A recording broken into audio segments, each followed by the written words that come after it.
যে আমরা ইতিমধ্যে প্রেস ক্লাবের সামনে কর্মসূচি করেছি অন্যান্য দিন। তো সেই ক্ষেত্রে আপনারা এখানে আমরা যারা সাধারণ স্টুডেন্ট এখানে এসেছিলাম, আমরা 24 ঘন্টার জন্য আলটিমেটাম দিয়েছিলাম এবং আমরা শিক্ষা মন্ত্রণালয় শিক্ষা সচিব শিক্ষা উপদেষ্টা স্যারের কাছে আমরা যেই স্মারকলিপি আছে সেটা দিয়েছি। এবং আপনারাও জানেন যে সারা বাংলাদেশ এবং 64 জেলা যে স্টুডেন্ট রয়েছে তারা স্মারকলিপি জমা দিয়েছে। সেখানে সারা 64 জেলার বাংলাদেশের স্টুডেন্ট ঢাকাতে অবস্থান কর্মসূচি করবে। আপনারা জানেন যে ডিগ্রি 3 বছরের জায়গায় 3 বছরের একটি কোর্স, সেখানে 3 বছরের জায়গায় 6 থেকে 7 বছর হয়ে গেছে। আমাদের সময় মতো পরীক্ষা নেয়নি, এর দায়ভার কার? জাতীয় বিশ্ববিদ্যালয় কর্তৃপক্ষের। এর জন্য আমরা ক্ষয়ক্ষতির সম্মুখীন হচ্ছি সাধারণ স্টুডেন্টরা। আপনারা জানেন যে কোটা আন্দোলন হয়েছে, সেখানে আমাদের এক ভাগ স্টুডেন্ট এখনো হসপিটালে রয়েছে এবং এক ভাগ স্টুডেন্ট রয়েছে উত্তরবঙ্গে ক্ষয়ক্ষতি হয়েছে, যে বন্যায় কবলিত হয়েছে। তারা এখন পরীক্ষায় কিভাবে বসবো?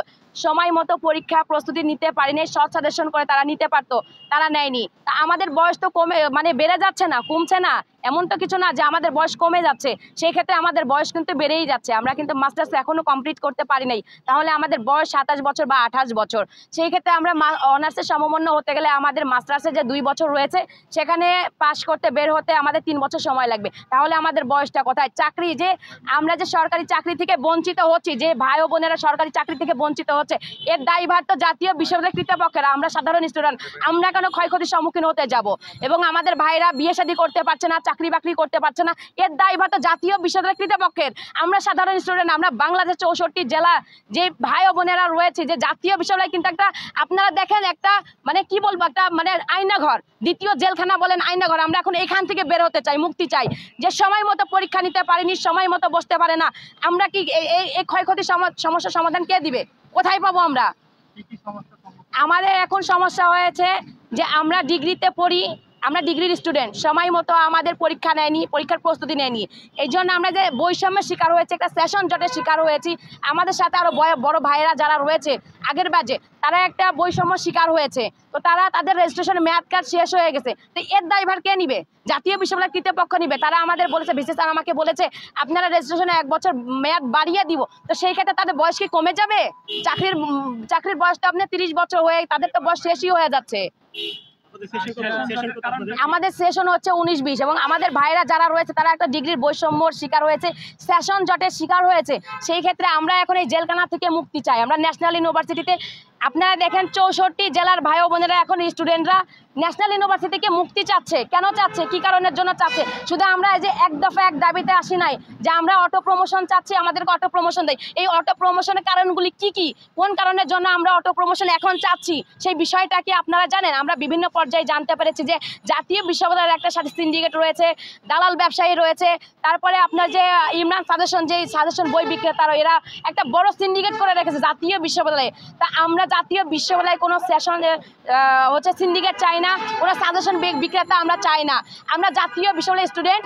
আমরা এটা আপনারা এটা আপনারা যে সাংবাদিক ভাইয়েরা রয়েছেন, জাতীয় বিশ্ববিদ্যালয়ের সাথে কারা কারা জড়িত রয়েছে আপনারা একটু আপনাদের নজর রাখবেন, যে এর সাথে যে একটা বড় ধরনের একটা চক্রান্ত চলছে বা আমাদের পিছনে উঠে পড়ে লেগেছে, এটা আপনারা ধরবেন। আপনারা সবাই, এটা শিক্ষা প্রতিষ্ঠান, আমাদের শিক্ষার কোনো মান নিয়ন্ত্রণ নাই, শিক্ষার হার কোনো বাড়াই নাই বাংলাদেশে। এবং আপনি দেখেন ডিগ্রি ডিপার্টমেন্টে কোনো নিয়োজিত টিচার নাই, নিয়োজিত ক্লাসের ব্যবস্থা নাই, তারপরে কোনো হোস্টেলের সুব্যবস্থা করা নাই। ডিগ্রি ডিপার্টমেন্টের স্টুডেন্টরা আমরা এতটাই লাঞ্ছিত এবং লজ্জিত, আমরা কোনো সেক্টরে আমাদেরকে কোনো মূল্য নাই। কেন মূল্য নাই? আমরা কি ডিগ্রির স্টুডেন্টরা? বাংলাদেশে একটা ন্যাশনাল ইউনিভার্সিটি, একটা জাতীয় বিশ্ববিদ্যালয় এভাবে আমাদেরকে পঙ্গু করে রাখছে, আমাদেরকে মাটির ধামাচাপা দিয়ে রেখেছে। আমরা কোথায় যাব? সেশন জট হওয়ার কারণ হয়েছে, আপনারা জানেন যে বাংলাদেশে 2 বছর করোনার জন্য বন্ধ ছিল এবং তারপরে সময় মতো পরীক্ষা নিতে পারেনি। এর দায়ভারটা জাতীয় বিশ্ববিদ্যালয়। আমরা তো সাধারণ শিক্ষার্থী, আমরা এই যে সেশন জটে পড়েছি, এটা দায়ভার তো জাতীয় বিশ্ববিদ্যালয়ের কর্তৃপক্ষ নিবে এবং তারা যে পরীক্ষার সময় মতো নিতে পারে নাই। এই যে আমরা যে সেশন জটে পড়েছি, আমরা এখন সেশন জট মুক্ত চাই, দুর্নীতি বাংলাদেশ চাই। এবং আমরা এই যে আমরা দুর্নীতিতে চাই না, আমরা দুর্নীতি বাংলাদেশ প্রতিরোধ করব। আমরা তো সবাই চাই যে একটা সোনার দেশ, আমরা বাংলাদেশ, আমরা স্টুডেন্টরা আমরা সোনার দেশ গড়ব এবং সাধারণ শিক্ষার্থী শিক্ষার হারটা যেন বৃদ্ধি পায়, সব সেক্টরে যেন আমাদের মান থাকে, নিয়ন্ত্রণ থাকে, সম্মান প্রাপ্য, আমরা যেন সম্মান প্রাপ্যটুকু পাই। জি না, তৃতীয় আমি কুষ্টিয়া সরকারি মহিলা কলেজের স্টুডেন্ট, আমার সেশন 19-20। আমাদের সাথে নিয়মিত অনিয়মিত ভাই বোনেরা রয়েছে যারা এই যে বৈষম্য শিকার হয়েছেন, তাদের রেজিস্ট্রেশনের মেয়াদ কার্ড অলরেডি শেষ হয়ে গেছে। তারা এখন কিভাবে, তাদের বয়স তো 30-34 বছর হয়ে গেছে, তাদের তো চাকরির মেয়াদে শেষ। এই যে সরকারি চাকরি থেকে বঞ্চিত হচ্ছে, এর জন্য দায়ভার কে?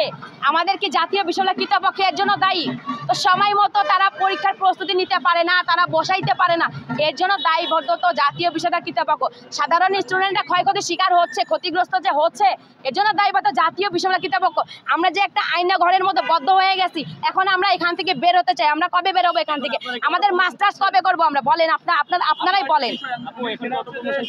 আমরা এখন দ্রুত অটো প্রমোশন চাচ্ছি এবং 2024 সালের মধ্যে আমাদের সার্টিফিকেট, আমাদের দাবি হচ্ছে অটো প্রমোশন। ডিগ্রি প্রথম বর্ষ দ্বিতীয় বর্ষ সমন্বয় করে দ্রুত ফলাফল দিয়ে সমন্বয় করে আমাদের একটা সার্টিফিকেট দিবেন। সেই সাথে 2025 সালে যে মাস্টার শুরুতেই মাস্টার্সের যে ব্যাচ রয়েছে, আমরা সেখানের জন্য ভর্তি হতে পারি, না হলে আমাদের আরো একটি বছর জীবন থেকে চলে যাবে। আপনারা যে গ্রাম পর্যায়ে দেখেন যে মেয়েরা ডিগ্রিতে যারা